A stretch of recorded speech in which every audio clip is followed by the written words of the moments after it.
अपने स्वधाम जाने का कोई विचार तो नहीं बना लिया? क्योंकि आज कुछ गंभीर हो, कुछ गंभीर हो।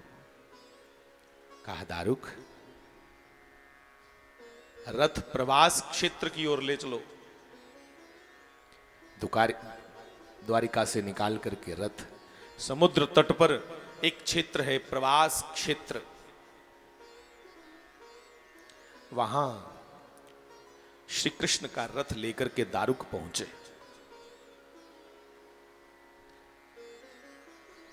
दारुक अभी घोड़ों को संवार रहे हैं, खरखरा खरखरा ला दे कोड़ेंगे, पानी वगैरह कोड़ेंगी पिला दे। इतने में भगवान अपनी योग माया से स्मरण कर रहे हैं कि मैं कुछ दो आरती नहीं देना। आह,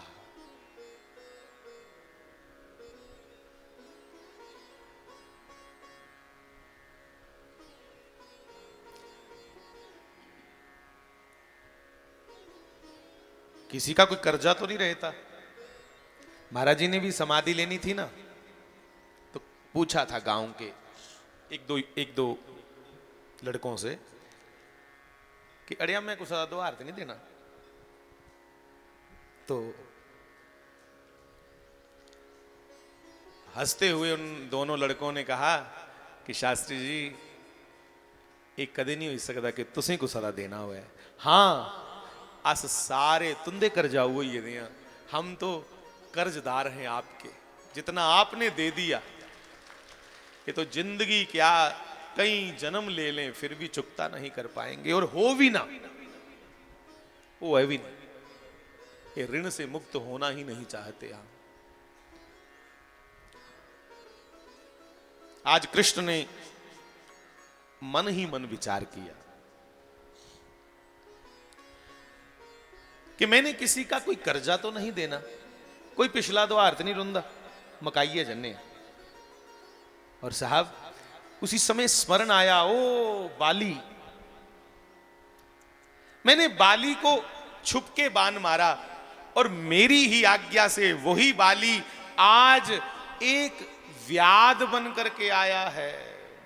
व्याध मैंने शिकारी, जरा नाम का व्याध। तो भगवान ने उस व्याध को प्रेरणा की कि जहां मैं बैठा हूं शिकार खेलता हुआ वहां करेगा तो वो खुद ही सब कुछ। शिकारी शिकार खेलता खेलता समुद्र के तट प्रवास क्षेत्र में पहुंचा और संधान कर रहा है तीर से। इन्हें श्रेष्ठ बनदे बनदे आवादा, और भगवान श्री कृष्ण के चरण में मणि है, वो चमक रही। उस चमकती हुई मणि को देख करके इस व्याध को लगा कि ये हिरण की आंख है।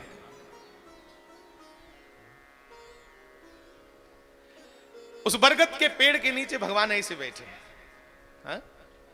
एक लात अपनी दुई लत्ता पर रखी थी और ध्यान मुद्रा च भगवान, मानो कब कर्जा अपना सर से खत्म करूं।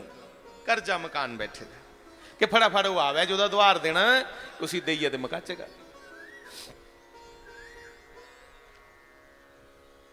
साहब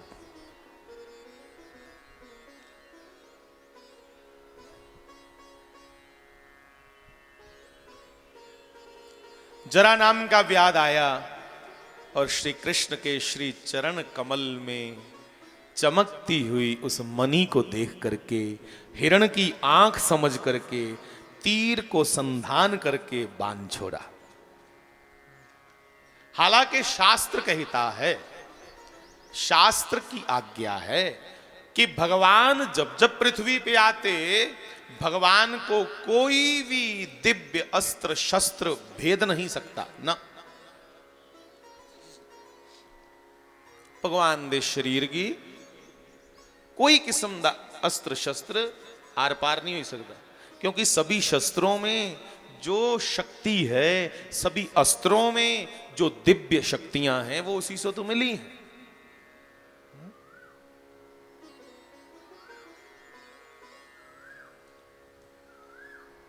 इसलिए ये तो खाली बहाना था।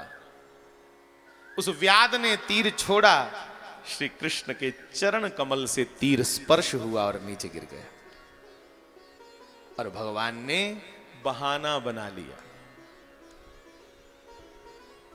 नेत्र बंद किए,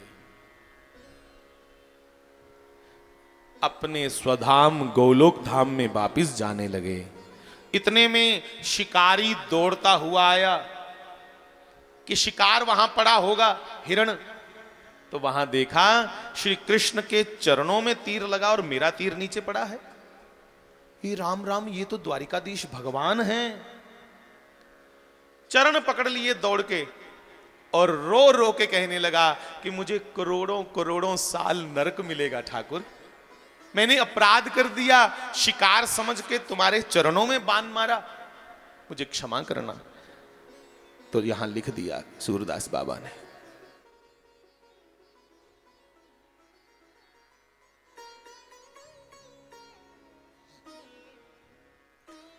कि मृतक जवाई दिए गुरु के सुत, और व्याध परम गति पाई।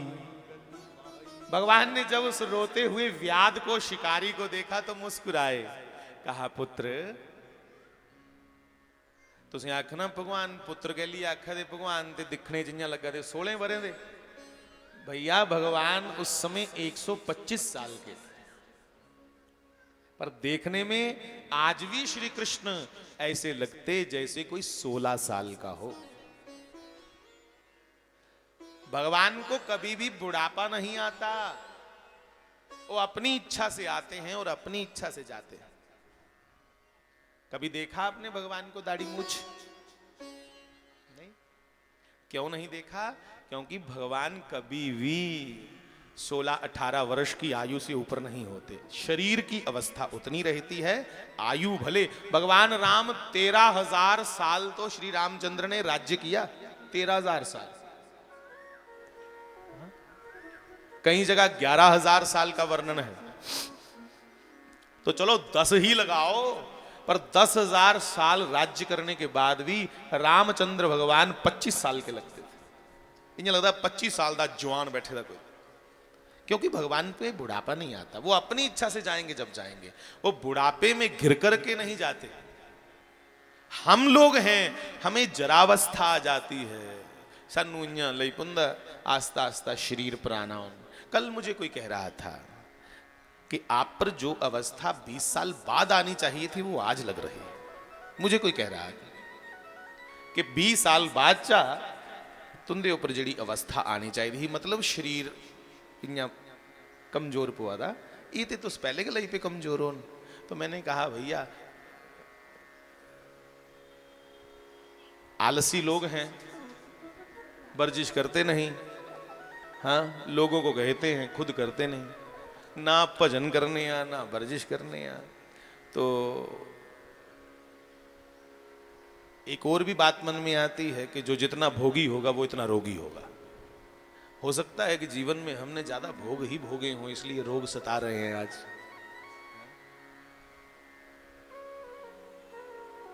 तो हम जो लोग हैं, हम पे बड़ी जल्दी दिन ब दिन रोज शरीर पुराना होता जा रहा है, बुढ़ापा आता जा रहा है, पर भगवान जैसे थे वैसे ही रहते। तो भगवान ने उसे कहा पुत्र, क्योंकि भगवान की आयु 125 साल है, दिखने में 16 साल के लग रहे हैं। कहा हे पुत्र, और वैसे भी सब आत्माओं का मालिक तो परमात्मा है ना, उस नाते भी पुत्र कह सकते हैं। कहा पुत्र हे व्याध, तुम चिंता मत करो, मेरी इच्छा से तुमने किया जो किया। मैं चाहता था कि तू मुझे तीर लगाए, तुझे याद नहीं है, मेरी ही प्रेरणा से तुम इस बार जन्म लेके आए हो, वरना तुम्हें तो मैंने जन्म मरण के बंधन से मुक्त कर दिया है। मेरे हाथों तुम बाली थे, मेरे तीर से तुम मरे हो, तुम तो जन्म मरण के बंधन से मुक्त हो, क्योंकि मुझे देख करके तुमने प्राण छोड़े थे। पर मैं सोचिया द्वार मकाना तू भी सद्या, तू ही मैं बनाया शिकारी ते मैं बनया शिकार। तुमने मुझे तीर लगाया भाई, पिछला द्वार मुकिया, चोरी मैं तू तीर मारिया हा ते मैं भी चोरी तीर खाई लिया। हूं एक गल अस सोच जिन्ने इत्थे बैठे दे हां, जे भगवान भी कर्मे दे वंदन कोला परे नहीं, ये ध्यान से सुनना, भगवान कर्म बंधन में फंसते नहीं हैं, पर जानबूझ करके भगवान ने ये लीला की, हमें आपको समझाना चाहते हैं कि मैं कर्म बंधन से परे हूं, फिर भी मैंने जो चोरी किया था, बाली को बाण मारा, तो मुझे भी चोरी व्याध ने बाण मारा, मुझे भी कर्म का हिसाब चुकता करना पड़ता है। तो हम तुम क्या चीज हैं जो सोचते हैं चोरी चोरी घपले कर लिए, इथे केड़ा पता लगा था, साफ पता लगता है, सब पता लगता है। तब भगवान ने उस व्याध को, जरा नाम के व्याध को दोनों हाथ उठा के कहा, हे व्याध जाओ, जब तक तुम्हारी इच्छा नहीं होगी तब तक तुम सुख भोगोगे, और उसके बाद स्वर्ग में सुख भोगने के बाद मेरे लोक को मुझे प्राप्त कर जाओगे, तुझे कोई पाप नहीं लगेगा, मैं आपू कराया जो कराया, तू पाप से मुक्त है। तो उसको भी भगवान ने परम गति प्रदान की। इसलिए सूरदास जी लिख रहे हैं कि व्याध परम गति पाई, व्याध ने, शिकारी ने परम गति को पाया, व्याध परम गति पाई, के नंद वरुण बंधन भय मोचन, भय मोचन। नंद, बाबा नंद, नंद वरुण बंधन भय मोचन, भय मोचन। नंद बाबा एक दिन यमुना जी के तट पे बैठे हैं,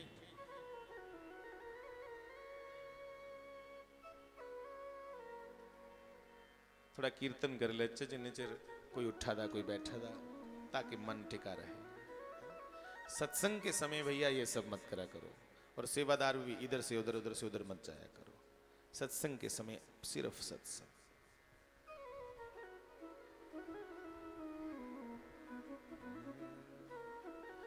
वे किते आशामा कर मेरे वे, नी में गुण गावा नित तेरे, किते आशामा कर नी में गुण गावा नित तेरे। मिलके कहो, किते आशामा कर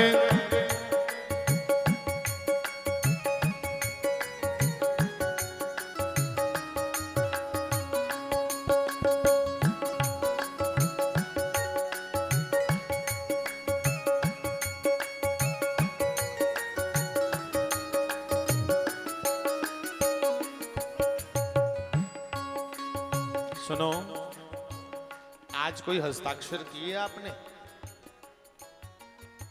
आज किए? अभी करवा रहे हैं। गेट पर कुछ बच्चे हमारे हस्ताक्षर करवा रहे हैं, वहां हस्ताक्षर करके जाना गौ माता के लिए। और कुछ लोग जो अपने घर पर्चे लेकर के जाना चाहते हैं वो भी ले जा सकते हैं। हुई किते आशामा कर मेरे वे, नी में गुण गावा नित तेरे, किते आशामा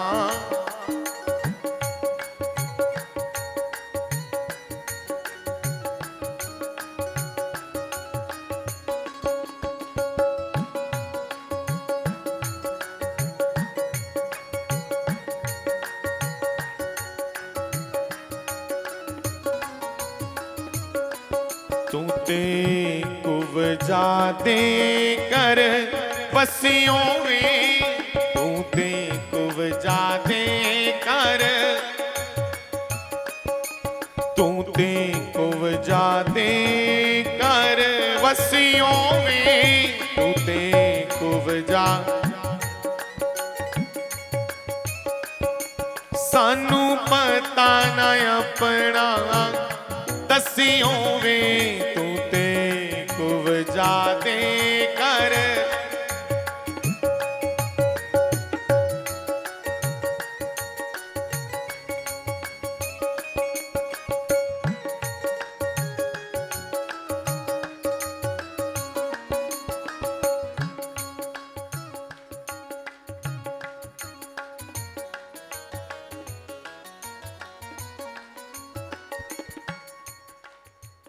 हर 26 को आते हो तो पानी वाली बोतल साथ लेके आया करो, है ना। अपना पास पानी रखना है कि सत्संग के समय बार बार उठना इधरों उधर उधर से उधर ये बड़ा दिक्कत करता है, पूरा मजा उच्चाट हो जाता है। ये आनंद आता 2-2.5 ज्यादा से ज्यादा 2-2.5 घंटे बैठना होता है, उसमें भी बाकवियां रिश्तेदारियां।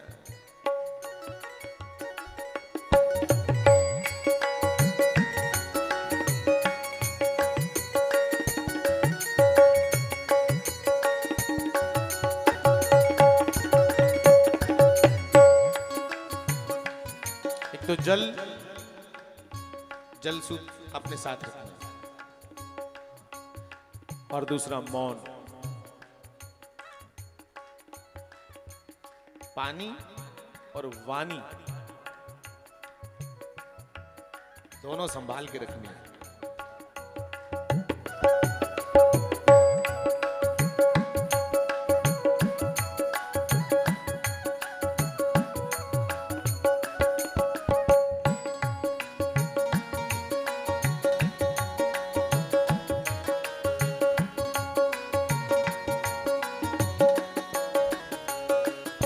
सुन ले मेरे कृष्ण कन्हैया, सुन ले मेरे कृष्ण, ओए सुन ले मेरे कृष्ण कन्हैया वे, सुन ले मेरे कृष्ण कन्हैया वे, 10 कानों से प्रीत लगाई वे, सुन ले मेरे कृष्ण कन्हैया वे, सुन ले मेरे कृष्ण कन्हैया वे, ओए 10 कानों से प्रीत लगाई वे, 10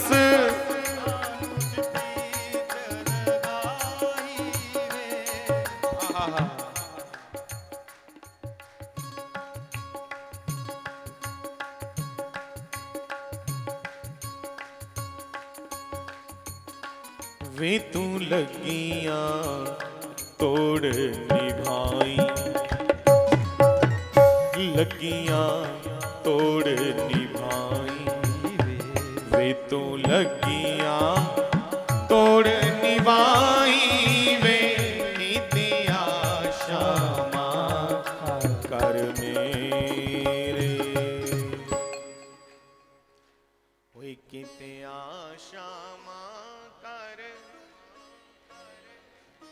नी मैं गुण गामा नित तेरे,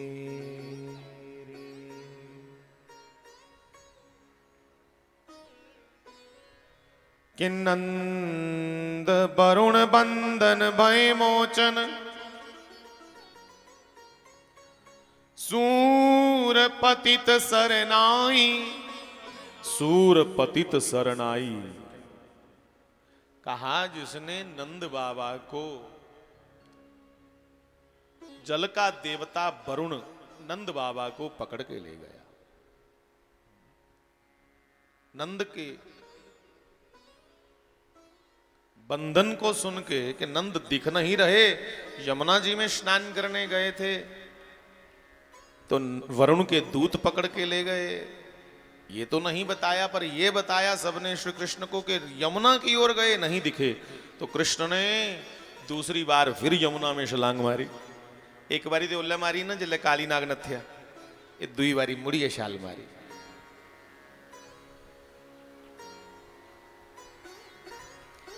और वरुण लोक में जाकर के जब श्री कृष्ण ढूंढते हैं अपने पिताश्री को, कितना प्रेम है भगवान को अपने माता पिता से। मासा नहीं कोई एक दूसरी दी गल सुनी भला छड़ी इन्नी पता लगी गल कि उधर गए है यमुना वाली बखी वापस नहीं आए, तुरंत यमुना च जाइए छाल सुटी उड़ी। ढूंढने लगे और श्री कृष्ण के दिव्य तेज को देख करके कौन आया वरुण लोक में जिसके आने से वरुण लोक महक गया, सुगंधित हो गया। ऐसा कौन वरुण लोक में आया जिसके आने से वरुण लोक पूरा चमक उठा, क्योंकि भगवान के सुंदर मुख पर इतना तेज है, करोड़ों करोड़ों सूर्यों का तेज है। वरुण स्वयं सिंहासन छोड़ के जब आए तो देखा ये तो जगतपति हैं, ये तो शंकर विष्णु ब्रह्मा इस गौलोकवासी कृष्ण का नित्य नामस्मरण करते हैं, वो हैं। तो वरुण ने चरणों में सर रख करके प्रणाम किया, हे कृष्ण, हे गोलोकवासी, आप कहिए कैसे आए? कहा मेरे पिताजी यहां आए हैं, मैं अपने पिताजी को छुड़ाने आया हूं, तुम्हारे दूत उनको लेके आए हैं। महाराज इन्नी गल पता लगी ते वरुण या हथे पैरें च जान निकली वरुण कि मेरे दूतें दी इन्नी जुरत कि भगवान तुहाड़े पिता के लिए आन। फटाफट सिर रखी उड़िया भगवान दे पैरें च। भगवान इं भुल भुलेखे उन्हें की पता नहीं होना कि तुंदा प्यो है। जे मेरे दूते ही पता होंदा कि तुहाड़ा पिता है, मेरे दूत एडा साहस नहीं कर सकते। और जे उनके को ऐसी गलती होई भी गई है ते तुंदी गलती दी माफी मैं मंगना। सब बच्चे ध्यान दें और हम सब संगत वाले भी ध्यान दें। कई बार बच्चों के कारण, कई बार शिष्यों के कारण गुरु को झुकना पड़ता है साहब, तब बड़ी शर्म की बात है।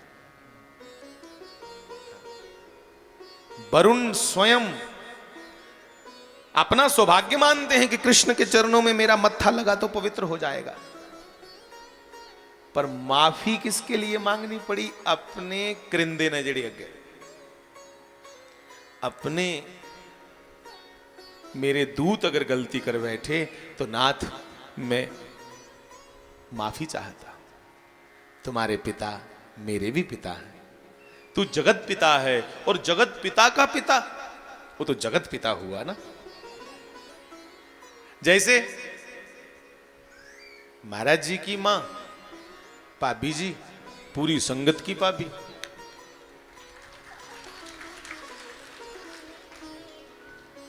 जगत भाभी। हालांकि भाभी शब्द जड़ा दादी के लिए नहीं है, पर पुराने लोग भोले थे। हा? अपनी मां को देखा मैंने कहीं चाची बोलते हैं, क्योंकि वो ताऊ के लड़के चाची बोलते थे ना, तो वो चाची बोलते हैं। तो हम अपने दादाजी को पिताजी बोलते, हम लोग पूरी संगत पिताजी हमारे दादाजी को पिताजी बोलती, और हम भी सबको देखते देखते अपने दादाजी को पिताजी बोलने लगे। ऐसा होता है। तो